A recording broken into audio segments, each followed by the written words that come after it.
Hello बच्चों, welcome back to my channel. कैसे हैं आप सब लोग। आप लोग की कंपनी ला या फिर कंपनी ला सेक्रेटरी प्रैक्टिस की क्लासेस चल रही थी, जो लेक्चर्स हैं उनकी। इससे प्रीवियस वीडियो में हमने पढ़ा था जो मैनेजिंग डायरेक्टर होता है, प्रबंध संचालक होता है, उसके बारे में। आज की वीडियो में हमारा टॉपिक रहेगा कंपनी सचिव, यानी कि जो कंपनी सेक्रेटरी होता है, कौन होता है, कैसे उसकी नियुक्ति की जाती है, क्या अधिकार है, इन सबके बारे में आज हम डिटेल में समझेंगे।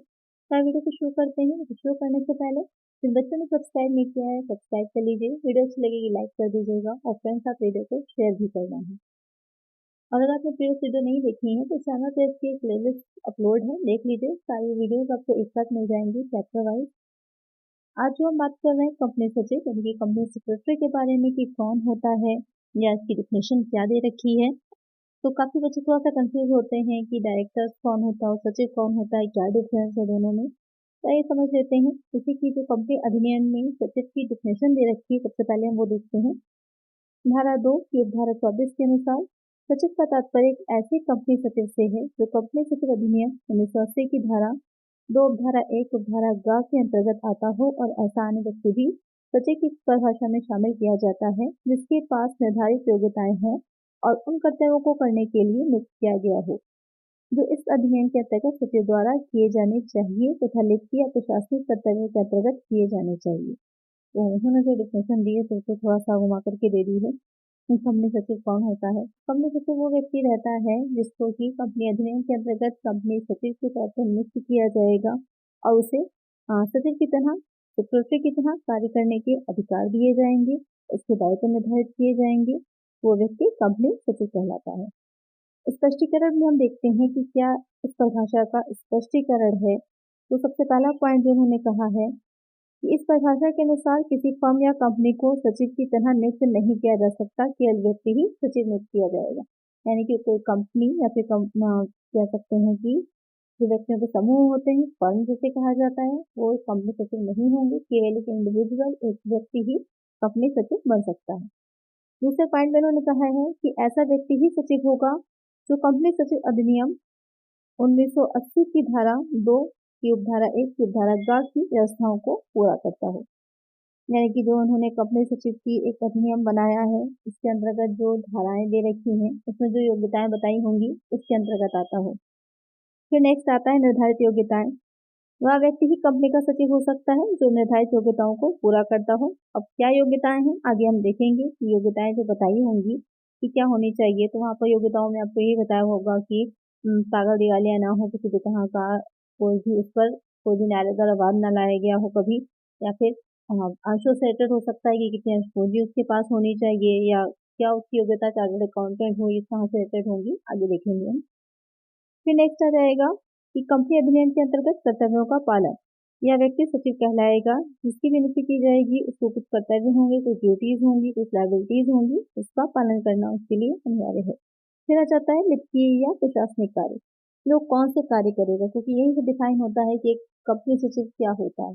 जब उसके कार्य डिसाइड होंगे कि क्या कार्य वो करेगा, कौन कौन से उसके कर्तव्य होंगे। तो यहाँ पर लिखित और प्रशासनिक कार्य कौन से होते हैं। तो व्यक्ति सचिव है जिसकी नियुक्ति लिखित या प्रशासनिक कार्य के लिए की गई हो, इसके कार्य प्रबंधकीय नहीं होते हैं। यहाँ पर एक चीज बताई गई है कि जो कंपनी का प्रबंधक होते हैं और जो कंपनी के सचिव होता है वो दोनों अलग होते हैं। क्यों? क्योंकि जो कंपनी सचिव होता है उसके कार्य लिखित होते हैं, प्रशासनिक होते हैं, लेकिन प्रबंधकीय मैनेजरियल नहीं होते हैं। मैनेजरियल कौन से कार्य होंगे प्रीवियस वीडियो में हम पढ़ चुके हैं। इसके बाद कह रहा है कि इसे कंपनी के संचालक नियंत्रक या प्रबंध का अधिकार नहीं दिया जाता है, लेकिन अधिनियम में ऐसा कोई प्रावधान नहीं है कि आवश्यकता पड़ने पर यह कार्यों को नहीं कर सकता।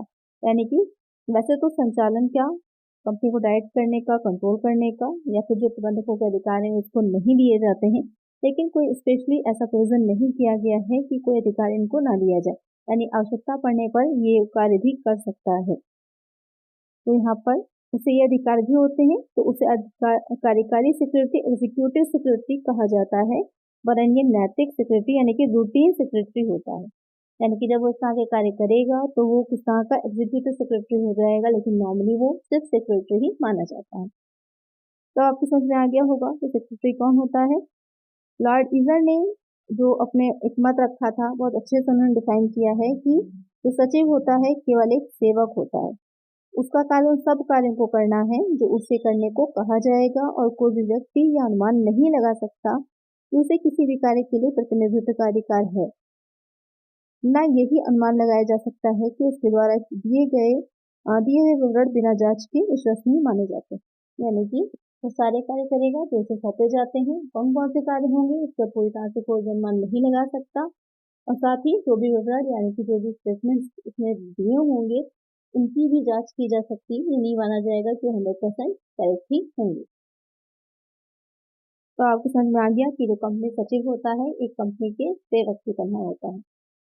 इसके बाद बताया गया है कि अलग अलग डिफिनेशन दी गई हैं अलग अलग जो भी राइटर्स होते हैं उनके द्वारा, तो वहाँ पर अच्छे से डिफाइन हो जाता है। जैसे कि कस्टमर नाम इंडो यूनियन लिमिटेड का एक विवाद था, वहाँ पर सचिव के बारे में अलग डिफिनेशन दी गई थी कि कंपनी का सचिव एक नौकर होता है और ऐसा होने के नाते वह वही करता है जो उसे कहा जाता है तथा उसे किसी का प्रतिनिधित्व करने का अधिकार नहीं होता है। यानी कि उसे डायरेक्ट किया जाता है कि कौन सा कार्य करना है और जो कार्य उसे दिया जा रहा है वही कार्य वो करता है। तो ये सारे हो जाते हैं कि कंपनी का जो सचिव होता है वो कौन रहता है, सेक्रेटरी कौन होता है।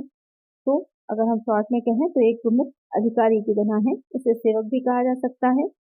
और जो संचालक द्वारा नीति बनाई जाती है, कंपनी अधिनियम व जो इसके नियम बनाए गए हैं उसके अंतर्गत सचिव को प्रबंध प्रशासन कार्यालय से संबंधित कार्यों को सुचारू रूप से चलाने का उत्तरदायित्व है।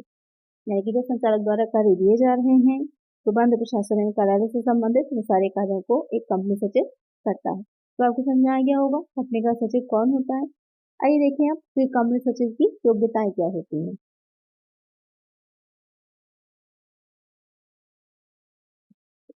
योग्यताओं की अगर हम बात करें कि क्वालिफिकेशन ऑफ कंपनी सेक्रेटरी, तो सबसे पहले उन्होंने बताया है कि कंपनी सचिव की योग्यताएं जो कंपनी सचिव योग्यताओं का जो कंपनी नियम है उसकी 1975 में दी गई थी। तो पहला पॉइंट इसमें जो बताया इन्होंने निर्धारित राशि या इससे अधिक की वित्तांश पूंजी वाली कंपनी की दशा में, अगर ऐसी कंपनी है जिसकी निश्चित राशि से रिलेटेड है या फिर आ, इससे अधिक की उनकी चुकता पूंजी जो होगी, तो ऐसी कंपनी की दशा में जो भी कंपनी अधिनियम 2013 के अंतर्गत निगमित की गई हो तथा इसी अधिनियम की धारा 8 के अंतर्गत लाइसेंस लिए हुए हो तथा इसकी चुकता पूंजी कितनी होनी चाहिए 5 करोड़ या फिर इससे अधिक। यानी कि उन्होंने चुकता पूंजी बताई हुई है कि जो कंपनी एक्ट 2013 में के अंडर में रजिस्टर्ड करी गई हो, निगमित हो और उसकी जो अंश पूंजी है चुकता अंश पूंजी पेड अप कैपिटल कितनी होनी चाहिए 5 करोड़ या फिर इससे अधिक होनी चाहिए। तो जो भी सचिव इस कंपनी में नियुक्त किया जाएगा उसे भारतीय कंपनी सचिव संस्थान का सदस्य होना चाहिए। यानी कि जो इंडियन कंपनी सेक्रेटरी संस्थान बनाया गया है उसका एक सदस्य होना चाहिए। इस संस्था का सदस्य बनने के लिए कंपनी सचिव संस्था के इंटरमीडिएट एवं फाइनल दोनों ही परीक्षाओं को पास करना अनिवार्य है। इसकी आपकी कंपनी सेक्रेटरी की एक परीक्षा होती है, उसको पास करना अनिवार्य होता है, उसके बाद ही आप कंपनी सचिव बन सकते हैं। फिर दूसरा दे रखा है कि अन्य कंपनियों की दशा में, ये तो एक कंडीशन थी कि जब पेड अप कैपिटल 5 करोड़ या उससे अधिक होगी। अगर बाकी सारी कंपनीज हैं तो वहां पर कौन सा सचिव की योग्यताएं क्या होंगी। तो ऐसी दशा में पहला पॉइंट दे रखा है उपयुक्त अनुच्छेद 1 में वर्णित योग्यताएं, जो आपने अभी एक वाला पॉइंट पढ़ा, किसी भी विश्वविद्यालय से विधि स्नातक की डिग्री हो, institute of chartered accountant of India का सदस्य हो या फिर institute of cost and accountants of India का सदस्य हो। ये सारे ही नाम आपने सुने हुए हैं। भारत के किसी विश्वविद्यालय से या अहमदाबाद के इंस्टीट्यूट ऑफ मैनेजमेंट से या फिर कलकत्ता के इंस्टीट्यूट ऑफ मैनेजमेंट से मैनेजमेंट साइंस में पोस्ट ग्रेजुएशन की उसने डिग्री या फिर डिप्लोमा लिया हो, किसी भी यूनिवर्सिटी से कॉमर्स में पीजी किया हो या फिर इंडियन लॉ इंस्टीट्यूट से कंपनी लॉ में डिप्लोमा किया हो या फिर institute of commercial practice Delhi द्वारा प्रदत्त कंपनी सचिव का पोस्ट डिप्लोमा हो या फिर Paschim Bangal registration of society act 1961 के अंतर्गत रजिस्टर्ड कोलकाता सचिव और मैनेजर के संघ का सदस्यता हो। इन सारी चीजों में से कोई भी एक अगर उसके पास है तो वो कंपनी सचिव बन सकता है। ये सारी योग्यताएं दे रखी हैं। इसमें एक और एक्स्ट्रा में बताइए कि उदयपुर विश्वविद्यालय से कंपनियां और सचिव पद्धति में डिप्लोमा लिया हो, तो कोई भी एक हो सकती है। तो अगर एक भी कोई भी है तो वो क्या कर सकता है, कंपनी सचिव बन सकता है। यहाँ पर सिंपल ये भी कह रखा है देखिए वाला पॉइंट में कि किसी भी यूनिवर्सिटी से कॉमर्स में अगर पोस्ट ग्रेजुएशन की डिग्री ली तो भी कंपनी सचिव वो बन सकता है। तो ये हो जाती है कंपनी सचिव की योग्यताएं, पॉइंट 1 और पॉइंट 2। तो आपने समझ लिया कि कंपनी सेक्रेटरी कौन होता है, क्या कार्य होता है, क्या उसकी योग्यताएं होती हैं। इतना ही आपके सिलेबस में रिलेटेड चीजें थी। तो आज की वीडियो में इतना ही। ये चैप्टर यहीं पे कंप्लीट होता है। नेक्स्ट चैप्टर में हम पढ़ेंगे, बहुत ही इंपॉर्टेंट है, कंपनी की मीटिंग। कंपनी की बैठकें और सभाएं कितनी तरह की होती है, संचालकों की कितनी होती हैं, अधिकारियों की कितनी होती हैं। बहुत ही इंपॉर्टेंट चैप्टर है, जो नेक्स्ट वीडियो आपकी आएगी। तो आज की वीडियो में इतना ही। अगर वीडियो अच्छी लगी है तो लाइक कर दीजिएगा, चैनल को नया सब्सक्राइब कर दीजिएगा इसी तरह के और वीडियोस के लिए, और फ्रेंड्स आप वीडियो को शेयर कर दीजिएगा। मिलते हैं नेक्स्ट वीडियो में। Thank you.